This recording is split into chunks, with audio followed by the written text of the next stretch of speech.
Assalamualaikum warahmatullahi wabarakatuh. Perkenalkan, nama saya Windy Septiani dari Lokal 6B Ekonomi Syariah. Di video ini saya akan mempresentasikan hasil dari kerja kelompok kami yang berjudul tentang optimisasi dan peningkatan produktivitas usaha mikro gula merah melalui penerapan teknologi dan pemasaran digital.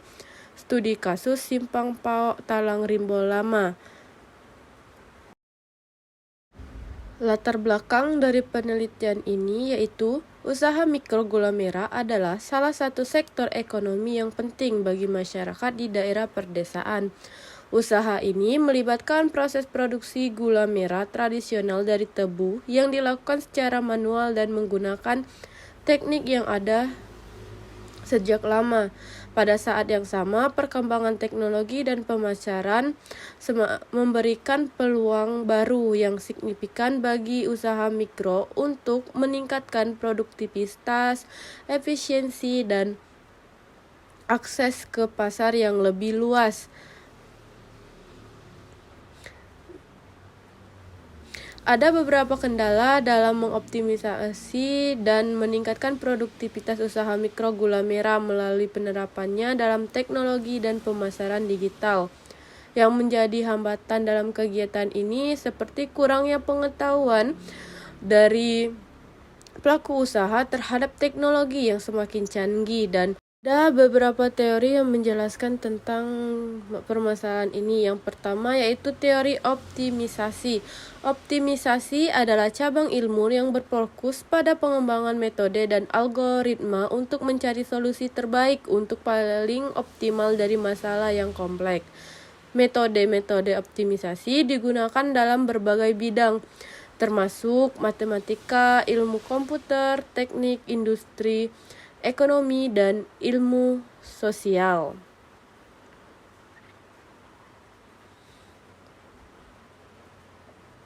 Teori kedua yaitu peningkatan produktivitas.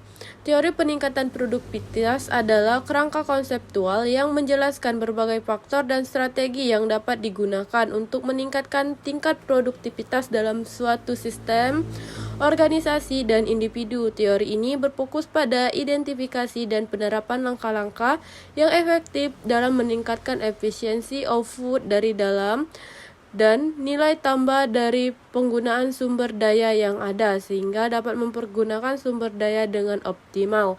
Adapun indikator dari peningkatan produktivitas, yang pertama output per jam karyawan, kedua output per karyawan, 3 produksi per unit waktu, 4 rasio input output, 5 nilai tambah per jam kerja, 6 kapasitas utilisasi, ketujuh tingkat kesalahan atau kecacatan dalam proses pembuatan, dan yang terakhir yaitu pertumbuhan produktivitas. Teori yang terakhir yaitu teori penerapan teknologi dan pemasaran digital. Teori penerapan teknologi dan pemasaran digital adalah bidang studi yang mempelajari bagaimana teknologi informasi dan digital dapat diterapkan dalam konteks pemasaran dan bisnis. Teori ini mencakup pemahaman tentang konsep, prinsip, dan strategi yang terkait dengan penggunaan teknologi digital untuk mencapai tujuan pemasaran. Adapun analisis dari materi ini yaitu secara keseluruhan pernyataan tersebut menunjukkan bahwa adanya kesadaran dan keinginan pelaku usaha gula merah yang ada di daerah Curup untuk memanfaatkan kemajuan teknologi dan kegiatan pemasaran digital guna meningkatkan hasil penjualan mereka. Mereka mengakui pentingnya pembelajaran dan mendapatkan bimbingan dari orang-orang yang memiliki pengetahuan yang lebih luas dan pemasaran digital untuk mengoptimalkan strategi pemasaran mereka. Jadi di sini perlunya bimbingan dari orang yang lebih mengetahui hal tersebut untuk memberitahukan mereka. Pola-pola residual kuadrat ditunjukkan pada hasil floating residual kuadrat dengan filtered value. Kondisi homoskedastisitas ditunjukkan oleh pola, yakni nilai-nilai residual kuad posisi yang sama pada setiap tingkat filtered value. Sedangkan pola-pola residual kuadrat yang bergerak secara kuadratik pada setiap tingkat filtered value. Kondisi inilah yang disebut heteroskedastisitas. Namun demikian, perlu dipahami bahwa penggunaan metode grafis hanyalah memberikan informasi awal mengenai kemungkinan keberadaan heteroskedastisitas. Untuk membuat keputusan yang valid, maka diperlukan metode perhitungan secara statistik yang mampu menampilkan hasil yang lebih akurat.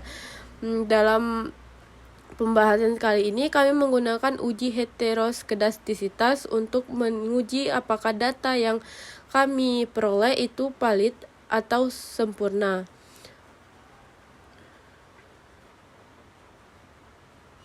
Baiklah, itulah yang dapat saya sampaikan. Bila ada kurang atau itu saya mohon maaf. Saya tutup presentasi video ini dengan mengucapkan wassalamualaikum warahmatullahi wabarakatuh.